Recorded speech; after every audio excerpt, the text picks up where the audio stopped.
Hello, everyone. Welcome to the new edition of Epic Solutions Limited webinar, Tips on How to Prepare a Manuscript for Editing. Speaker for the day is Miss Susie Bills, and she is going to present, what are the tips that you are going to take, and she's going to present the tips on how to prepare your manuscript before taking it to an editor. So I'll give you a brief about who Susie Bills is. She's an editor, author, and a faculty member in the editing and publishing program at Brigham Young University. She was previously a lead editor for the Joseph Smith papers, and she's owned a writing and editing business for over a decade now. So she has worked with many individuals, companies to publish everything from books to dissertations, video scripts, technical manuals, and marketing manuals, and also comic books. So she's all around. She can handle any genre as well. So she looks straight. She always loves sharing her skills with others, just like this webinar. So whether through teaching or monitoring, helping authors get their thoughts on paper or fine-tuning their writing, etc. So that's, I think, the viewers, I think you already got the gist of, how this, webinar is going to be. So her book, you can also find her book, which is going to be released in this fall by, which is going to be published by University of California Press. So the name of the book is The Freelance Editor's Handbook.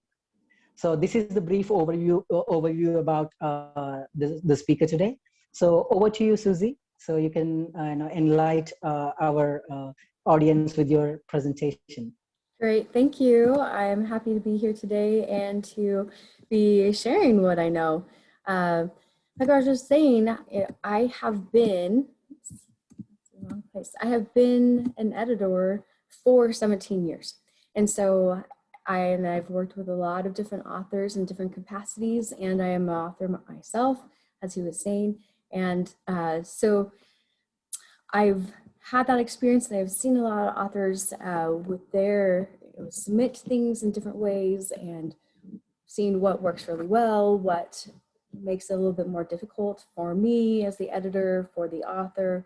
And so that's where I'm coming from, and sharing these tips is how to make the process as simple for you and as simple for the editor to have the best results possible to get your manuscript to where you really want it to be.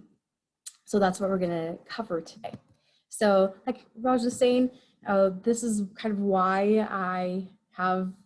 I'm speaking about these things, because I've been doing it for so long and I've been helping editors. And so that's where I come from. So let's just get right into what we're going to cover today. Okay. So what do you need to do and to know when you're preparing your manuscript for editing so that it's just a great experience? So we're going to cover 4 different areas, mainly self-editing, formatting, publishing requirements, and due dates. All right, so let's just get right into it. So we're starting with self-editing, and just starting with an overview. You might say, well, if I'm sending my document to an editor, why do I need to do any self-editing at all? Isn't that what I am paying, or somebody is paying the editor to do, and they should just do that as that part of their work? Well, the truth is that the more that you self-edit, the more that the editor can work on refining your manuscript rather than just fixing those very surface level things. So for example, if a document comes into an editor and it has lots of misspellings and just lots of sentences that are confusing, that are hard to understand, and the editor is really going to have to focus on those things. And so the editor isn't going to be able to say, okay, was this really the sentence, the right way to say it? Then is the nuance of meaning correct? Do we have some more deeper issues going on? Something that might appear to the close eye when readers are going through the document. But the editor isn't really able to focus on those things if the editor has to just work on, okay, which way should this word be spelled? Focusing on consistency, that kind of thing. And so the more that you can go through the document and fix some of those things that can be distracting to the editor, then the more that the editor can really work on just not just getting a sentence to be grammatical, but helping it be the best worded that it can be, so it's really going to convey your meaning and achieve your purpose of that document. Right, so that's just kind of the underlying reason of why you want to self-edit. And as the author, you know this content, and so you are a really good one to be able to make sure that you're saying what you're trying to say, and the editor will help you with that, but you have that knowledge to really make sure that you have what needs to be there. All right, excuse me. So starting the process, just again, still in the overview of the self-editing, but getting ready to do the self-edit. And in a little bit, we'll talk about what specific things to look for when you're doing that edit.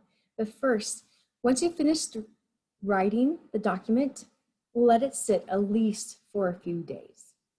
You want to just give yourself some time to step away from it and to not really even think about it, okay? Because you've been probably, as you know, you're very close to the document, you know what it says, you know what you're trying to say in it, and because you just know what it's supposed to say, sometimes it's hard for you to see whether it actually says that, and if it says it in the best possible way. So when you give yourself just a break from it, when you return, you can return it more with fresh eyes. And that's going to really be helpful during the self-editing reviews. So you'll be able to notice, oh, I missed something there.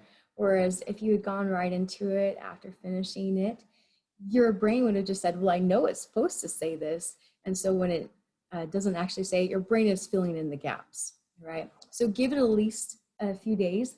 There's other recommendations out there of saying to give it a couple weeks. Sometimes you don't have the luxury of that much time before you're going to send the document to the editor. And it also depends on how long you've been working on the document, how long the document is. So, and each individual person too. So figure out what's going to work best from you. But no matter what, give it a few days at the least so that you can come back to it ready to catch things that need to be revised. You want to go through the entire manuscript at least once, and you want to do it straight through. Now, if it's a longer document, obviously like a book, you're not going to be able to read through the whole book in just one day probably, but you want to do it regularly, so on Monday, then Tuesday, then Wednesday until you finish it, because you want to have it be a pretty consecutive read through so that you're catching different things of maybe you said something in the first chapter and then you get to the fifth chapter and you say something a little bit different, and you want to be able to catch those differences there. And again, the editor is going to be there to help catch those things as well, but you want to be able to, again, since you know the content so well, you'll be able to catch those things better than perhaps an editor who doesn't understand, oh, well, maybe he's talking about this different thing, so that's why it's a little bit different. Or maybe she's doing this and that's why. So you can catch those things. So that's one of the reasons why it's helpful just to read it straight through rather than, you start reading it 1 week and then you leave off and then a week later you start reading it again. You're not going to be able to catch some of those things that you would notice if you're reading it straight through. And you want to do it at least once. More is better. For example, when I write this book that is coming out this fall, I can't tell you how many times I read through it, but every time, it was at least 5 times, probably 7 to 10 times. And every time I was refining it. And, I'm an editor. I've been editing for a long time. So you might think that, oh, well, an editor would catch all those things the first time through. But every time I'm kind of looking at different things, I'm thinking about different things. And so I'm catching different things each time I'm reading through it as the author, from the author's view. Right, so the more times you can read through it, the more you're going to catch, the better you're going to be able to refine it. And it'll be closer to being at that stage where it's just really ready for the editor to polish. After you've reviewed it the first time through, set it aside again, okay? You want to, again, give your brain a little bit of time to step away and to think about other things. And then when you go back to it, you're going and reading it again through fresher eyes so you can catch other things in it that you haven't caught before. All right. And, you know, maybe different reviews, you're going to be focusing on different things. And so we'll get to those specific things to focus on during the review. And so maybe you want to say, okay, these 3 things I'm going to focus on during the first review. The next review, I'm going to focus on these other things. And then the third review, I could focus on these things. And so that can be helpful too. Of, you know, you won't have to be thinking about all of the things maybe you want to look at to revise, but just a couple at a time, and you can stay more focused on really finding those things. Where if you have a lot of things, you're not used to that self-editing or editing process, it's going to be harder for you to be thinking about all of them at once. Okay, so set that manuscript aside each time and give yourself a little bit of break, fresh eyes, and think again about what do I need to be looking during this round of review. All right, so a couple more things in the approach to the self-review. First, approach it from the perspective of a reader, okay? As I said before, obviously you are the expert in that content. The readers probably are not going to be the experts in that area. You know, even if you are writing an academic article on this topic, there are going to be other researchers likely out there who are very familiar with the topic, but they're not going to be familiar with your specific research because that's probably very new research. You had a little bit different approach to it. You found different information. And so you still need to make sure that this information is going to be clear to your reader. So try to approach it from the perspective of your potential readers. So knowing who that audience is and thinking about what is the background, what knowledge do they already have about this topic? What are they going to be wondering about this topic? What questions will they have? Do I provide all the information that's needed for them to understand the topic? So, and that again, when you take that break, that step away from the document, it'll help you when you come and start the review. It'll help you to take on that perspective of a reader because you're giving yourself a little space. All right. So think about that. And also, it can be helpful at least one time that you're doing a self-edit, round of self-editing, is either to read the text out loud or to use a text-to-speech program. You can get one that installs right into Microsoft Word, or you can do ones online. So you have lots of options there.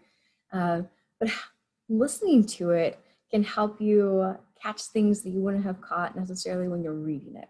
Because like I said before, we kind of tend to fill in the information, we read it and we just, we leave out a word, but we know that the word's supposed to be there. We know what the meaning is. And so we just kind of insert it in our brains because we're smart. Our brains are pretty impressive things. And so you might not catch it, but when you're listening to it, that's a different sense. It's kind of a different thinking process. And so it will help us catch things that we wouldn't necessarily when we're reading it. So especially if you're doing multiple rounds of self-edit, really build in one time where you're reading out loud or listening to it, and that's going to help you catch other things. All right, so now let's look at what things should you be focusing on during the self-edit. So let's look at these first ones. You want to make sure that each sentence is clear. Does it, can you read this sentence without stumbling? Or is a sentence you're not sure what does that mean? Or it just is a really long sentence, or whatever. Do you stumble over the sentence? If you're not sure what it means, then pretty guaranteed nobody else is going to know what it means because you are the expert. So if you stumble over anything, that's a really good sign that you need to revise that sentence to make it clear. And again, come from the perspective of your readers. How are they going to understand the information? Is it really technical? Are they going to be able to understand all those technical terms, longer sentence structure? If they're not, Really try to break up the content, use shorter sentences rather than really long sentences, because when we break up sentences, it makes it easier for our brain to kind of store that packet of information and to say, okay, got that. And then you can move on to the next sentence. And then again, you get to that next sentence. If it's manageable, relatively short size sentence, then you can get that understanding of that packet information, then you can go on and on. Whereas if we have a really long sentence, our brain is trying to make sense of this entire sentence and how everything fits together. And that can be pretty complex for the brain to do if it's on a topic that we're not familiar with. And so that can be hard just for the sentence meaning to be clear, just the fact that it's a long sentence. So think about that as well. Going along with that, check the logic of each sentence. You know, is it not only the sentence is clear, but does it really make sense logically? Does, you know, A plus B actually equal C? Okay, so I'll sometimes see that in documents that I'm editing of the sentence, you know, it's grammatical, but the way that the author presented it maybe cause and effect, saying, well, this caused that, or suggesting by the sentence that A causes B, whereas if we really think about it, that's not a logical conclusion to make. So think about, okay, do my sentences make logical sense? Also, ensure that you have all the content you need to provide the context for readers to understand what you're presenting. So for a simple example, we can think of, you know, maybe you're doing a tutorial to make a recipe, and you you write down, okay, here are the ingredients we need. Here, maybe you even go and say, here are the pans we need to make this. And so you start out, you say, okay, mix the first two ingredients together and put them in the pan, and you know the next steps, and then you just kind of skip what you need to do to ingredient 3, and you completely just go to ingredient 4. And the reader is going to say, wait a minute, you know, what do I do with this? It's in the ingredient list, but you don't tell me how to use it. And sometimes we do that with our writing too. Because again, we know the content so well, we understand how things connect. And so we kind of use shorthand, and we leave out some steps or some information that people who aren't as familiar with the topic don't have. And so that they don't know, we just have this assumption that, well, this is how it is, but other people don't necessarily have that underlying information to have that assumption. So they're missing steps, and they don't understand how some of these ideas connect because we left out some information that they don't already know. Okay, so again, think from the reader's perspective. What do they need to know to understand the information that I'm presenting, the conclusions that I'm making, my argument, and so forth? Also, delete redundant content. And I would say, as over my years of editing, I've seen a lot of redundant content in documents. And so that's one of the reasons why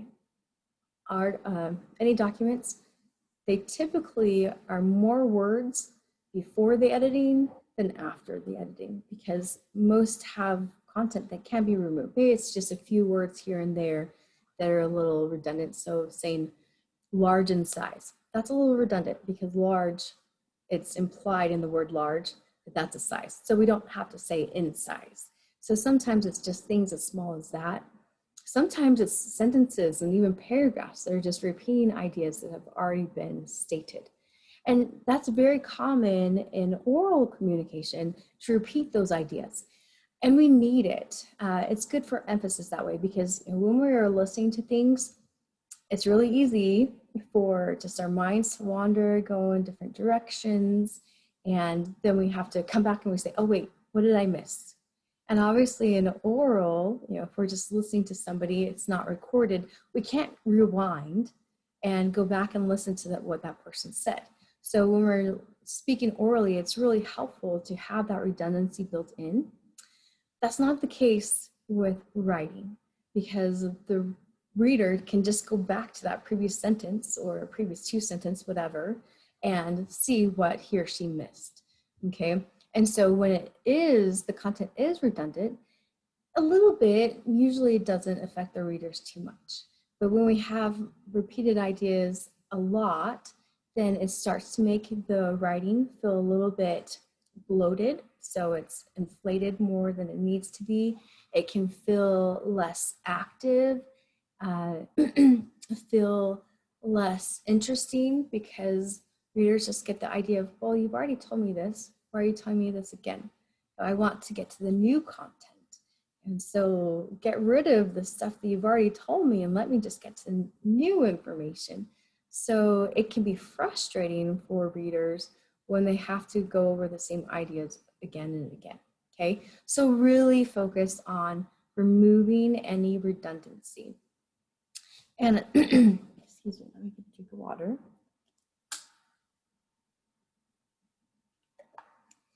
As an author, I know that it can be hard sometimes to get rid of some of that information, you know, because you really want to make this point. But remember that if you have written it well, then you are going to make that point. And the author can, or excuse me, the editor can help you make sure that you're emphasizing those points. You don't need to do it through repeating the information over and over again. On a related note, delete any content that just isn't really relevant to your document, okay? I see this often as well, and as an author myself, I understand it because, you know, I'll be doing research and I'll find this idea that I just think is so interesting and I want to share it with other people. But if it doesn't really fit with the document, it can be distracting, distract the readers from the point you're trying to make. And so they're over here thinking about something else where you wanted them to be on the other side, really focusing on your main point. So it can distract readers, get them off the path that you're trying to take them down. And so, and you know, it can be kind of disappointing because you have this really cool information to share, but it really is best for the purposes of your current document to remove that content. Sometimes you could just add it to a footnote if it's somewhat related. But what I found to be a really good idea is just to take it out of that document and put it into another document that is just a document with interesting information you would like to write about at some point. You know, maybe that little information that you remove from the current document becomes an inspiration for the next article or whatever you're going to write. And so you know, you're not deleting it from potentially writing about it. You're just removing it from the current document. So the current document is working toward the overall goal that you have for that document. All right, let's now look at some other things that we want to do in self-editing. So we also want to make sure that any citations that we have in the document contain complete information and that the information is accurate. So I have seen this a lot as well, where components of a citation are missing.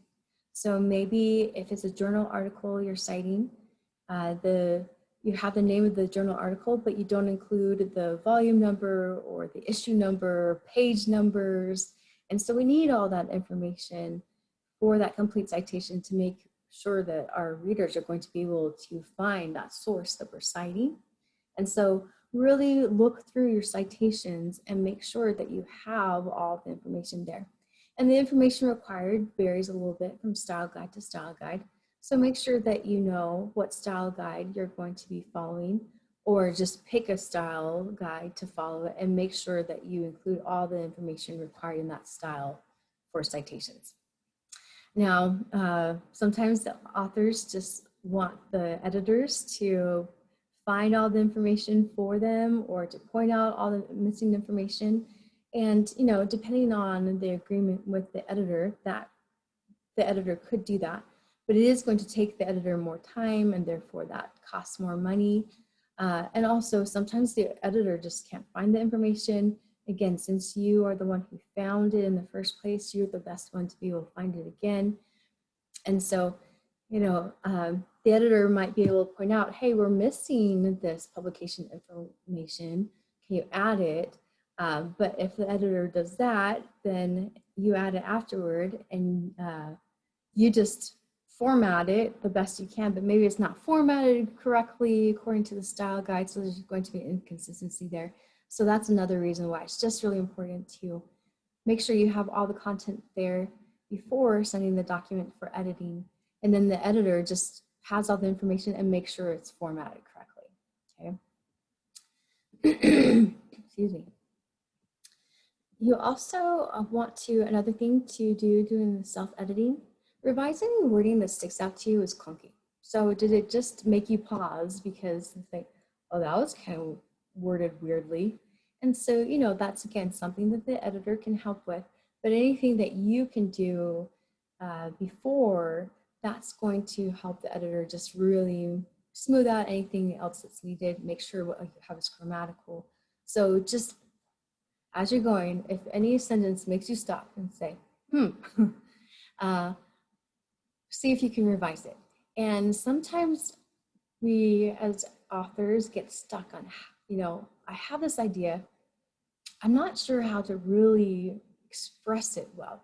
And so we get caught up in the words, how to phrase it. So something that I have found to work pretty well is to say it out loud. You know, if you need somebody there to speak it to, find somebody if you can. But even if not, pretend you are with somebody and you're explaining this idea to that person. And actually speak it out loud. Speak that meaning that you're trying to convey. And usually, you know, it might take you a sentence or two of explanation, but then you're going to you'll arrive at a way that's a pretty succinct way of explaining it. Okay, so, and then when you get that verbally, then write that sentence down, type it out, and that's how you can get that sentence a little less clunky. And again, then the editor can help refine it more, but speak it out loud as you would explain it to somebody else, and that can really help you figure out how to say it in a way that's going to be clear and not too clunky. Other things, you know, as you're going and focusing on these other areas, fix any typos you notice, okay? So just clear those up and, excuse me. So anything that sticks out to you, go ahead and fix it. And the last one, do you run spell check? Okay, as you probably know, spell check has its own little idiosyncrasies. It's not always perfect. It does give a lot of good suggestions to help you improve your writing, avoid spelling errors, some grammar errors and such, but it also does sometimes introduce errors. There have been many times that I've been running spell check on a document and it will tell me to make this change and the change is wrong. What I have is correct and words is telling me that, oh, you need to change this word or the spelling or whatever it is, and that would actually be wrong. So keep that in mind. Spell check is not perfect, but it can help you avoid some common issues that you might not have picked up on otherwise. So I think it's always valuable to run spell check. That being said, when you get a document back from your editor, and maybe you're probably making some revisions after because maybe the editor had some comments for you saying, you know, consider doing this, consider adding this content, whatever. And so you make some revisions to the document after the editor has worked on it. You might be tempted just to run spell check on the whole thing afterward to catch any things that you introduce. Be very careful with that because, like I said, Word will sometimes tell you to make changes that actually add errors into your document. I've had it happen multiple times where I've edited a document, sent it back to the author has made changes, run spell check, and then the author has asked me to review the document again. And I have, and I see it, and I can tell that the editor used spell check and undid some of the changes I made, introducing errors. So if you're going to run spell check afterward, I would really recommend that you do your changes and track changes and only spell check those sentences with your track changes in them. And so then you won't be introducing errors in the sentences that the editor fixed for you. All right, so just 1 minute.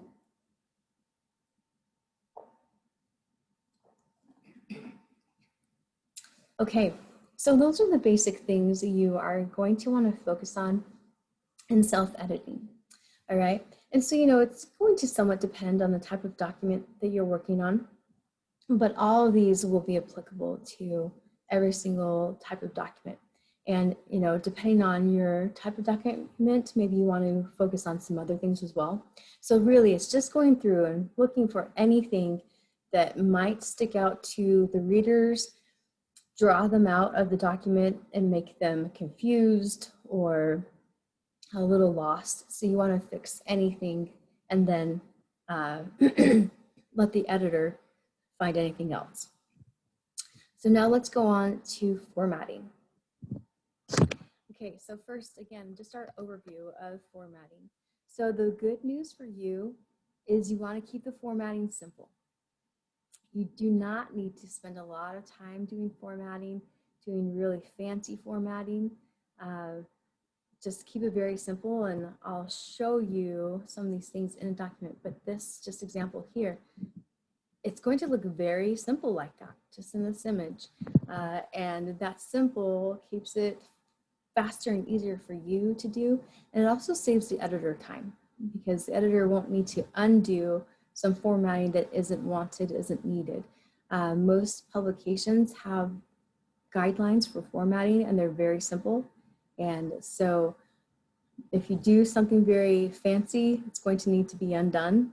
And that takes, it takes you time to do that fancy formatting, then it takes somebody else time to undo that fancy formatting. So keep it very simple. And we'll talk about those principles of simplicity in formatting. Excuse me. If you already have a publisher selected, so do see what their guidelines are. A lot of publishers will say, we want this font, we want this spacing and so forth and so forth. So, and they're going to be pretty standard that way, and I'll cover what this typical, what you'll see and what those guidelines are. So just follow them and that keeps it simple. You'll want to use Microsoft Word in almost all cases. There are a few publishers that say, okay, we want it in a different program. Maybe it needs to be in LaTeX or something else. But in general, Microsoft Word is the way to go because that is a standard in publishing. And it's also the most usable. There are other programs, for example, Google Docs, OpenOffice, other options for word processing, but they don't have as many functionalities and they have some compatibility issues with Microsoft Word. And so that can lead to some problems with formatting or just usability. And so it is best to use Microsoft Word from the first place. If you are going to use a different program, you can convert it to Microsoft Word. For example, with Google Docs, you can download a Google Doc file as a Word file. Be aware though that there are some formatting issues that can crop up with that. So just be aware if you're not going to use Microsoft Word. Most editors will only work in Microsoft Word. A lot of editors will not use Google Docs because there are so many issues and because with, for example, Google Docs, you don't have as many tools to run as an editor. And I use a lot of systems, strategies, and tools to make my editing more accurate and more efficient, so faster. And I just don't have access to those options in in Google Docs. And so it makes the editing process more complex and usually the results are not as good. So just be aware that most editors are going to require a Microsoft Word file. And you'll want to save that file preferably in docx format rather than just doc format. And docx has some extra benefits and more compatibility there. Okay, so those are just some overview main tips. Let's get into some more of the details, specifications for formatting. So first one, okay, here are standards for fonts. Keep it black. And if you are using Microsoft Word and just the built-in styles, sometimes Word will use blue for the headings, and it might do a different color for some things, but generally you're just going to want to keep it all black because that's what publishers want, okay? So keep it simple, just black font. 12-point size is the standard there. And for the font type, just a basic serif or sans serif. So our example of a serif is Times New Roman. So that is very common serif to use. And so you basically never going to be wrong if you use Times New Roman.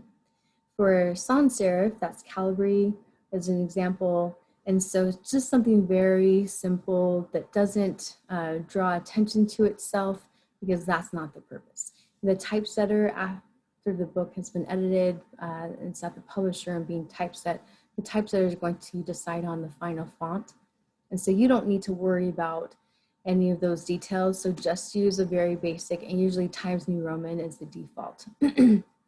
And usually just stick with that one font. Maybe you, if there aren't guidelines not to use just one font, you could use a different font for headings, maybe a sans serif for headings and a serif for the body text. And that's what Word does usually with its built-in styles. It uses a different font for the headings, but you really don't need to do that. Again, keep that principle of simpler the better, okay? All right, let's go on to some paragraph specifications. So we want to set the paragraph alignment to left, and I'm going to show you some of these things in a Word document that I'll have open. Okay, so let's go right here, and you can see, get that bigger. You can see that in this document, the paragraphs are aligned to the left. This is also called ragged left formatting, all right? And so how do I do that? I just go into the Home tab, and then here are my paragraph options and ragged left. So the left line is straight with the margin, the right side is ragged. The other main option is to do justified, and that makes the right side aligned as well. But especially just in the editing phase, it's better, it's easier for editors to have it the ragged left. Okay, so keep it simple, just ragged left. That's the first step. You also want to set the line spacing to double. All right, so let's look at that. So here, again, I can just highlight this paragraph. Our line spacing is right this button. All right, so I can click on that and I have various options. It'll show me what it'll look like when I hover over those different numbers. This is a one line spacing. The default is 2, okay? So you just click on that and you're all set there. The next one is use the indent tool to indent the first line by 0.5 inches. Avoid using the tab key or the space bar to create your first paragraph indent, okay? So let me go here, okay? So I can just, I'll do that again. I'll press, oops. Okay, I press the indent, or excuse me, the tab key, and you can see this is a little tab symbol, and I can keep doing that and having lots of tabs there. So that's one way I could get this first line indented. Another way is I could add a lot of just spaces with the space bar to get that first line indented. We don't want to do either of those because it just creates more issues when we're typesetting, designing the document, getting it ready to publish, and it can actually introduce errors. And so we want to do it the correct way by adjusting the indent, using the indent tool. And you can do that right at the top of your screen. I'll show you here. So if we go into view, the view tab, then we have these options to see our ruler, grid lines, navigation pane, and just make sure that our ruler is checked. Okay, so when I check that ruler, now I have the ruler at the top. Now I just drag this top little area to 0.5 inch. Okay, so, and you know, I could drag it a lot farther than I wanted, but 0.5 inches is the standard. And so that's how you do that. And you could do it with every single line if you wanted, okay? So that's how you get that first line indent, and that's the way you want to do it. You know, the editor can fix it for you, go use some different tools to fix all the formatting, but when you are just working on your document in the first place or doing some self-editing, just fix those.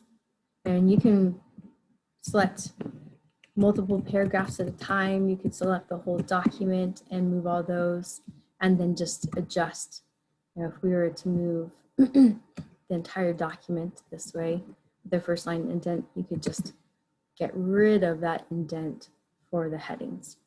You could also, and we're not going to get into this, but you could set up styles using the styles option up here for your headings to have one style so it's not indented. Your normal paragraphs would be styled so it is indented, so you can set it up that way, and that's a pretty fast way to do it. All right, let's go on to our next step. So of formatting some more paragraph specifications. So we don't want to insert a hard return or soft return except at the end of a paragraph. I think some people, especially those who learned to type on a typewriter, they will add a paragraph mark at the end of every single line, or maybe they add a soft return mark. We don't want to do that because that again messes up the formatting. It can introduce errors. So we don't want to have those paragraph marks. So when you're typing, just keep typing and it's going to automatically flow for you. So there's no reason to have those extra hard returns or soft returns. And these are the soft returns. Okay, so just get rid of those. You only want a paragraph mark, a hard return at the end of a paragraph.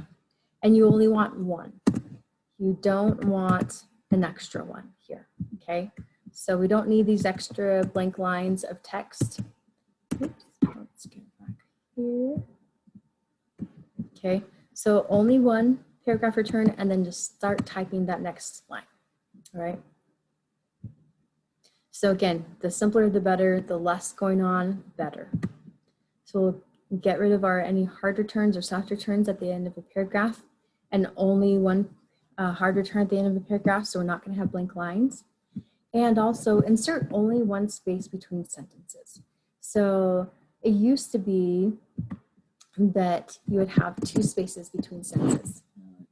Zoom in here so you can see our 2 spaces. And by the way, if you are unaware, you can see all these spaces and hard returns and things by just clicking this button, the show hide. Okay, so when I click it once, all that kind of the non-printing characters are hidden. When I click it again, they show up.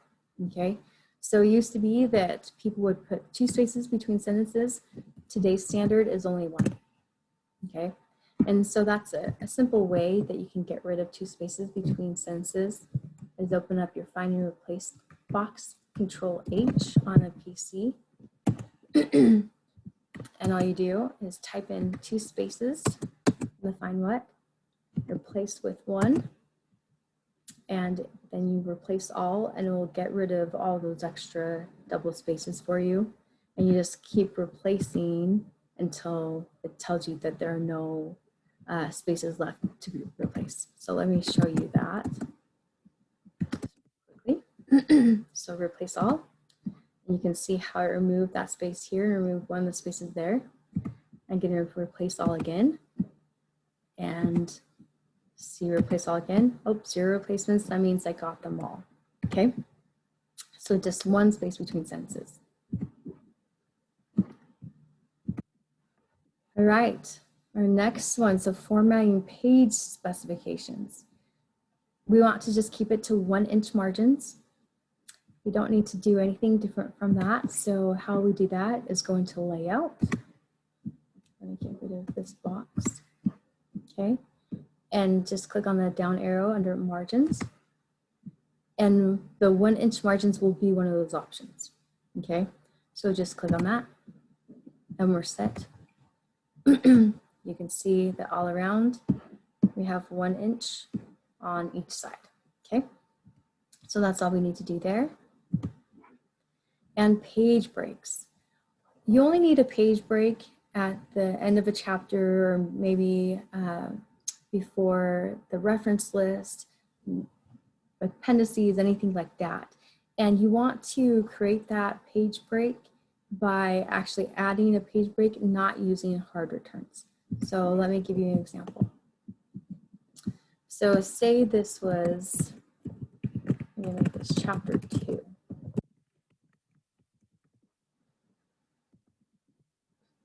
Okay, so I need to add a page break here. Instead of just adding a hard return until we get to that new page. Okay, keep on going, and finally, okay, I'm at the new page. Great, this is where it needs to be. Well, during the editing process, this is probably going to change. So maybe I don't need as many hard returns, or maybe I need more hard returns. And so all of a sudden we're getting pretty messy with all of our hard returns. So instead of doing that, we just want to add a page break. So we set the cursor where we want the content to start a new page. So I want the content to start a new page right before chapter 2. Then I go to layout, breaks, and page break. Okay, and now my chapter starts on a new page. And now if I were to delete all this content, oops, I need to do a little bit more, then it automatically changes. I don't have a blank page anymore. The new chapter will start just on that next page. Or if I just add more content and it's pushing to a new page, automatically my chapter is going to adjust. Okay, so this fixes that problem of you don't want to have a chapter because of the hard returns actually end up just landing on the middle of a page like that. Okay, so page breaks, that's how you do that. Okay, just a few more things I want to cover. So you've done the self-editing, it's formatted, you're ready to send it to the editor, you think, okay? As you're getting ready for sending it to the editor, really strive to submit the file on time, okay? If you told the editor that you're getting it to him by June 29th, then really make sure that you get the document to the editor by June 29th. If it becomes apparent that you're not going to be able to meet that deadline, let the editor know as soon as possible. Contact her and say, you know, this is what's come up. This is the new target date. And, you know, only do that if it's really necessary to push back that date. But let the editor know as soon as possible, because the editor is going to have to juggle some things. So now the editor isn't going to have the document this week. So the editor needs to find something else to be working on this week. And the editor is going to need to try to fit in your project the following week. And so there's a lot of juggling the editors need to do when the projects don't come in on time. So let the editor know as soon as possible. Also, just recognize that when you do send in a document late, the editor might not be able to get it back to you by the initially agreed upon return date, because the editor does have to change his or her schedule, and so it might not be possible. So realize that that could affect your timeline of finalizing, submitting the final document, because of how your change in schedule has affected the editors, Okay, so that's another reason why you just want to try to keep that initial deadline so the production process can continue to move forward smoothly. Okay, and another thing, so make sure, so that being said, of getting the document in by the deadline, do make sure that you are really ready to send that file to the editor. Okay, make sure that you don't want to make any significant changes or add content. You don't want to have sent the document to the editor and a week later saying, I realize that there's this new content that I want to add, and so, you know, here's 5 new pages to insert into chapter 2. The editor might already have finished chapter 2. And so the editor will now have to go back and make sure that that content works with chapter 2, and there could be other things that are affected by that new content. And so you really want to avoid that at all, if all possible. So really make sure that you have done that self-editing and you are happy with the content and you don't want to make any significant changes after you send it to the author, the editor. And also, if you do know the specific style guide, say for a journal that you're going to submit your article to, go ahead and either, if it's a document, so a PDF, for example, attach that to the file that you send your document with, or if there's a link to the style guide, include that just so the editor has it easy to access, and it makes it a little easier for the editor to make sure that he or she is using the style that you want to use. Okay, with these steps, you will be able to have the document ready to send to your editor, and that's really going to help establish a good, help the editor be on the right foot getting started and having a good relationship with that editor, and helping the editor be able to help you the most possible by really polishing your document. And so I just want to say thank you.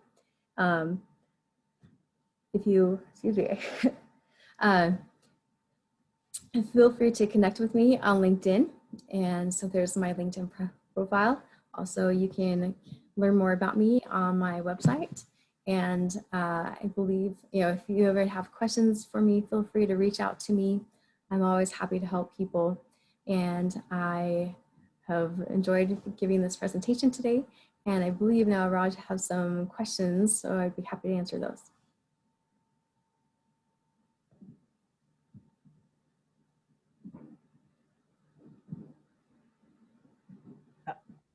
Hi, Susie, can you hear me?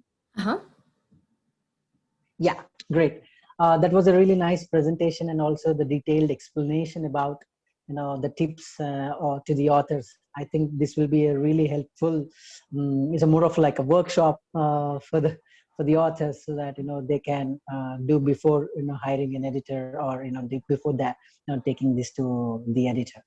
Thank you. So I would like to ask, if you can stop this screen share, maybe we can talk to. Yeah. I want to ask few questions about with keeping authors in mind. So they might have few questions. So I have collected few questions. So I'll ask you. So we might need your expertise in that as well. So the first question is, can we ask for the certificate of editing from the editor? Definitely, yeah. So some publishers will ask the authors to submit a certificate of editing when the edited manuscript is submitted. And so that's something you can definitely ask your editor to send. And so sometimes there's the publisher states what they want in that certificate. Sometimes it's open up to the editor. And so, but it's the editor should know what to do. And that's completely appropriate to ask the editor to send that to you. Great. Great. I mean, usually how many rounds of edit will be required for any book? Yeah, it really depends. So the standard phases of editing, there's developmental, then what's called substantive or sometimes line or content editing, and then there's copy editing. So the developmental covers kind of that overall picture. So it's looking at just the content of, okay, do we have the right content in this book? Do we have, do we need to add a chapter? Do we need to delete a chapter? Do we need to totally revamp how we're presenting this information? So it's a very high level view of the content in there. So it's developmental because it's considered that the content is still being developed. So it's not set in stone of what content is going to be included. Then the line or substantive editing, that's looking more at, okay, how do the paragraphs fit together? How do the sentences fit together? So do we need to do reorganizing of the content? So we're not deciding new content to add really, but we're deciding how best to present those ideas. So we're looking at the organization. We also look at, okay, is this appropriate for our audience? Is this the best approach for presenting this information to our audience? We're looking at the logic. We're looking at how it's presented visually. We're looking at, do we need to add more headings, and how do we, our topic sentences and our thesis and so forth that way. Copy editing is the most detailed, granular. So we're looking at word by word. Is this the correct word here? Is this grammatical? Do we have the correct punctuation here? Should this be capitalized? So, from the high level editing to each one that gets a little bit more detailed, focused on just a smaller part. And so ideally, all manuscripts are going to go through all three of those phases. And then after a book or whatever document is typeset, it'll be proofread just to make sure that there weren't any errors introduced during the typesetting, that there weren't any errors that were missed during the editing phases. And so those are kind of levels of editing. And most documents would really benefit from all those three. They all need to go through the copy editing because we want to catch any of those grammatical errors that really could distract readers. But some of those higher level things could also distract readers if we haven't addressed those. So that's why you want to go through all those phases. Okay. I mean, I think this also depends on the kind of genre and also the size of the book. I mean, these are all things might come into the picture, I guess, right? Yeah, and sometimes, if it's safe for an article, you might have an editor doing more than just one of those types of editing at a time. So for example, sometimes with my clients, I will do developmental and substantive together, or I might do substantive and copy editing together. So that is more feasible for a shorter document. Whereas if you have a full-length book, then you probably want to do those rounds separately because there's just so much more to handle with each phase. But yeah, it does depend somewhat on the document, the genre, the length of it, and so forth. Great. I mean, does author need to use any kind of tool to track the process with the editor?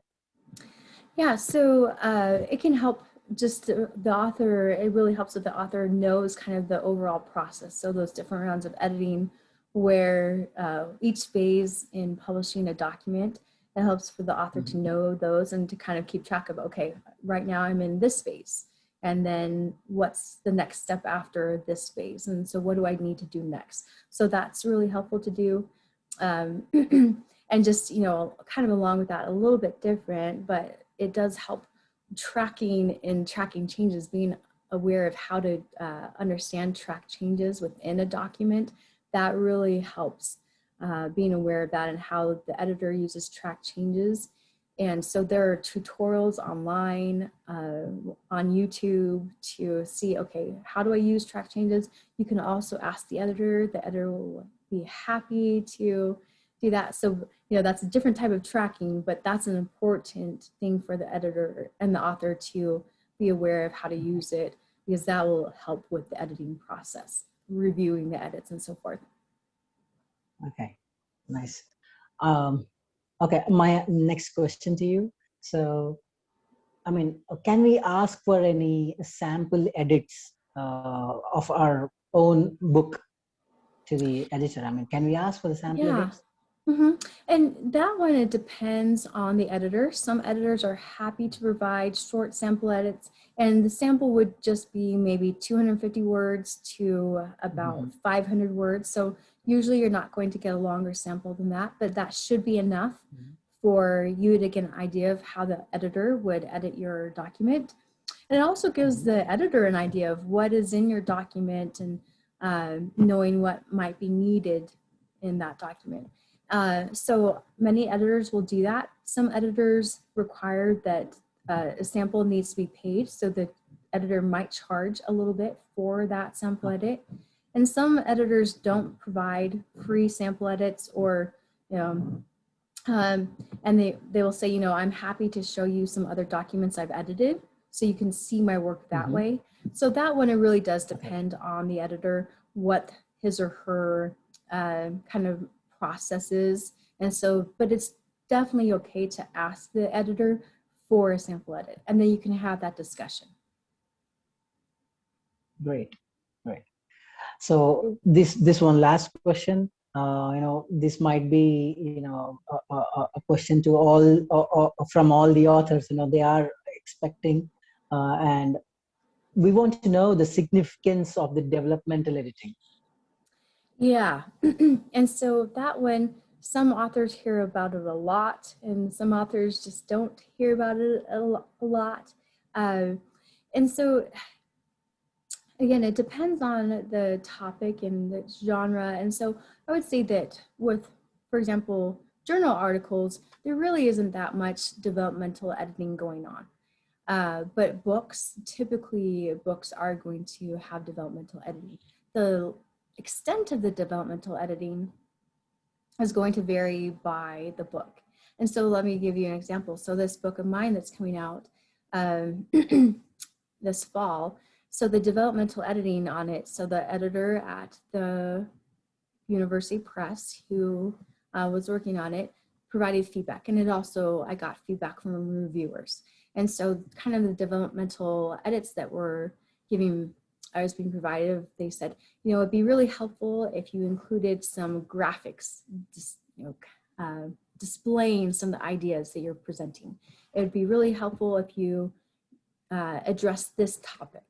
And, you address this topic, but do you need to? And so that's what it was for this book, of just saying, okay, here's the content you have, here's some ways we can refine it, here's some things that are really going to improve the presentation, here's some things that we don't think you need to include in it. And so that one, it was kind of very high level things, whereas in some other books, when you're getting a developmental edit, it's going to be a little bit more focused on, okay, your line of thinking here, maybe we need to develop this more. Or, we're doing fiction, and then the editor is looking at, let's look at the plot line and the characters, are they well developed? And so it really can depend on the genre of the type of developmental editing you're going to get. But again, almost all documents, book length particularly, will benefit from developmental editing because you're getting that outside perspective. As the author, you understand how all the information fits together that you did, and having that outside perspective with the developmental editing helps you see where maybe you left gaps, didn't explain things as well, things that are just we need so that it's really going to resonate with our readers. Okay, so it is nothing but something. The developmental editing is something like, the editor is the first reader of your book. Yeah, and pointing out anything that could be make the reader stumble, or make the reader wonder, or make the book or whatever document not as effective for the reader. So that editor, the developmental editor, is kind of standing in for the reader and saying, hey, here are the things that we need to do to really make your document effective for our readers. Well, those were very crisp and ongoing easy answers that you have given. Probably these might have helped a lot of viewers who are watching this video. So, they know now what to do. So, well, that was a very good session, Susie, and I hope all the viewers who are watching this video have got a lot of takeaways. So, I wish you all have a very good day.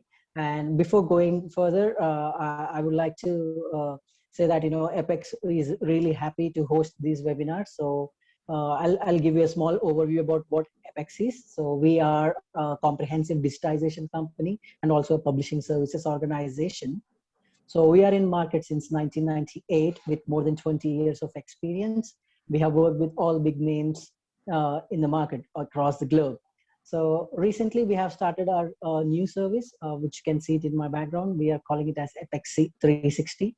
So this is more like having the authors with all the support that they want, who is having a less time.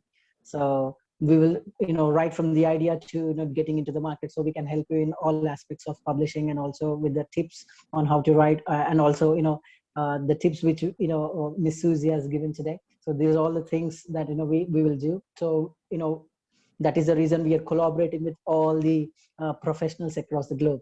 So Susie, it was really happy. I'm really happy, and Apex is really happy that we have collaborated and worked with you today, and we are looking forward to get connected in future as well. And also, if at all we have any questions from the viewers, we'll get back to you. Great, thank you for inviting me to join today.